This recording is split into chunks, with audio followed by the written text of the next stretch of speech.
Le concours Parlons Chimie est un concours de communication autour de la chimie qui s'adresse à des élèves de première et parfois de terminale où ils doivent choisir un sujet en rapport avec le thème de l'année, là c'est chimie et cosmétique. Ce sujet, ils doivent le traiter de façon à leur permettre d'exercer des techniques de chimie et de communiquer autour de ce thème. Les actions de communication sont diverses et variées, ça peut être un site internet, ça peut être un passage à la télé, un passage à la radio, des panneaux d'exposition, un passage dans les classes des établissements scolaires évidemment. L'objectif est de faire vivre leur projet mais aussi de donner le goût de la chimie à leur public qui peut être vraiment de toutes sortes. C'est une action de communication qui met en valeur la chimie et pour les élèves aussi la possibilité de rencontrer l'industrie chimique. C'est le seul concours scientifique pour lequel il y a une action de communication qui est mise en valeur par les élèves. C'est un rapprochement entre le monde de l'enseignement et le monde de l'industrie chimique.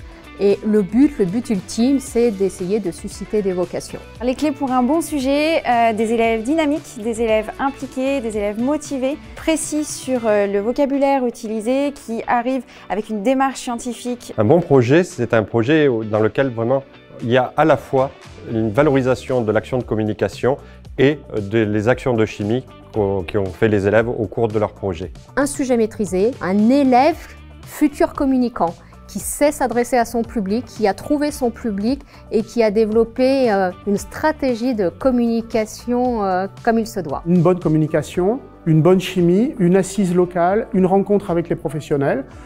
On commence à avoir des critères qui sont intéressants. Le but de notre projet est de transmettre les valeurs du savon de Marseille qui sont pour nous très importantes. Nous, on s'est spécialisé dans la parfumerie et on a cherché comment est-ce qu'on peut fabriquer un parfum, un arôme. On a vu les deux grandes méthodes, donc l'extraction et la synthèse. On a aussi fait quelques visites et on a rencontré des professionnels afin d'enrichir nos connaissances. On a aussi communiqué notre projet à plein de jeunes, des classes donc de primaire et de collégiens. On a décidé de travailler sur de la vinothérapie puisqu'on habite dans le vignoble nantais. On voulait utiliser dans une démarche environnementale les inutilisés des raisins qui sont du coup inutilisés pour le vin. Les sciences, c'est ce qui nous entoure au quotidien, dans la vie de tous les jours.